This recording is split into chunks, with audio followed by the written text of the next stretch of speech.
Bonjour à tous, aujourd'hui dans cette capsule vidéo, on va aborder un sujet que une question que vous vous posez tous et que vous nous posez tous, comment trouver un thème qui rapporte.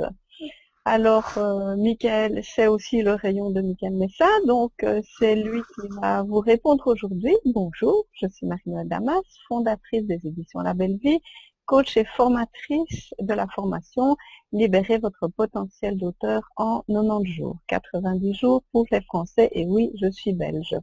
Michael, lui, est infopreneur. Il a publié, je pense, au moins 9 livres. J'ai compté l'autre jour, au moins 9 livres sur Amazon, et il est spécialisé justement dans le marketing sur Amazon. Il a souvent des clients qui lui demandent des conseils par rapport à ça. Donc, Michael, selon toi, quels sont les thèmes qui rapportent? Alors, les thèmes qui rapportent le plus, c'est le premier thème déjà, c'est ce qui vous tient à cœur. Voilà. C'est vraiment votre passion, c'est ce qui vous anime, c'est ce que vous avez envie de transmettre. Parce que forcément, puisque vous aurez envie de transmettre cette chose-là, ce que vous allez faire, vous allez en parler avec passion et avec votre cœur et avec enthousiasme. Et donc, qu'est-ce qui va se passer? Vous allez forcément vendre votre livre. Voilà. Alors ça, c'est déjà, ça, c'est déjà la première chose à savoir en priorité. Maintenant, alors je sais que ça va faire fuir d'autres auteurs parce que généralement l'auteur il dit oui, mais moi si j'écris c'est pas pour gagner de l'argent, mon œil. Ok, c'est pas que pour ça.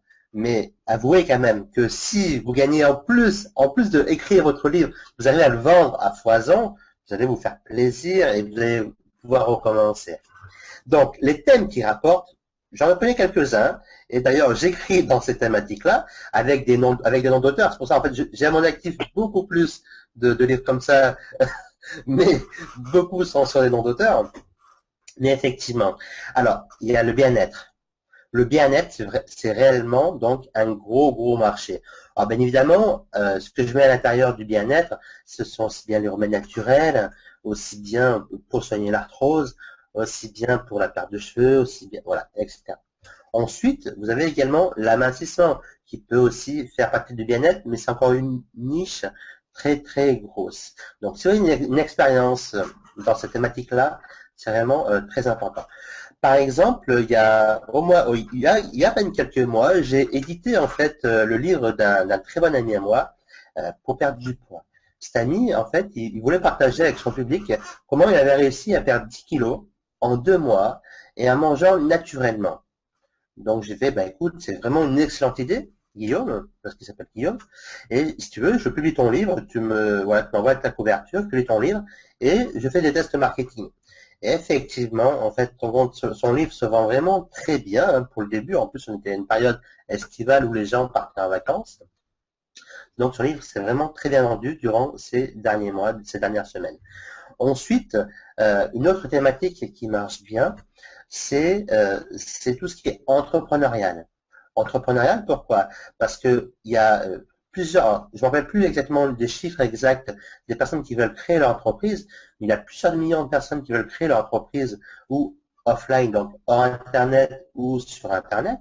Et donc, si vous avez une expérience dans cette niche de marché-là, vous êtes entrepreneur, artisan, commerçant, infopreneur même. Donc, transmettez votre expérience à partir de cette niche-là, à partir de ce marché-là. Ensuite, un autre gros marché, c'est également le développement personnel. Le développement personnel, pourquoi? C'est pareil. On vit dans une société, en fait, qui est où on a de plus en plus de mal à aller vers les autres. Pourtant, on a tous les moyens technologiques, où encore on manque de confiance en soi, où on s'améliorer. Et du coup, beaucoup de personnes recherchent à s'améliorer au quotidien. Et donc, si vous avez une expérience de vie à transmettre à travers un livre, parce que vous êtes passé, par exemple, du manque de confiance totale en vous à une confiance vraiment, voilà, à parler devant 150 personnes, vous pouvez parfaitement transmettre ce savoir-là. Il n'y a aucun problème. Et vous allez vendre votre livre, votre savoir. Super, Mika, c'est déjà super bien. Tu as encore autre chose à nous dire? On va pas tout le redire maintenant Alors, quand même, hein? Oh, je pourrais continuer comme ça parce qu'en fait, pour trouver une niche de marché, si vous voulez, à fort potentiel, et je terminerai là-dessus, euh, c'est tout simplement regarder ce qui se fait sur Amazon et regarder les meilleures ventes de livres. Voilà. Donc, je vous remercie de m'avoir écouté. Merci Marie-Noël et à très bientôt pour une future vidéo. Super, à la prochaine. Ciao!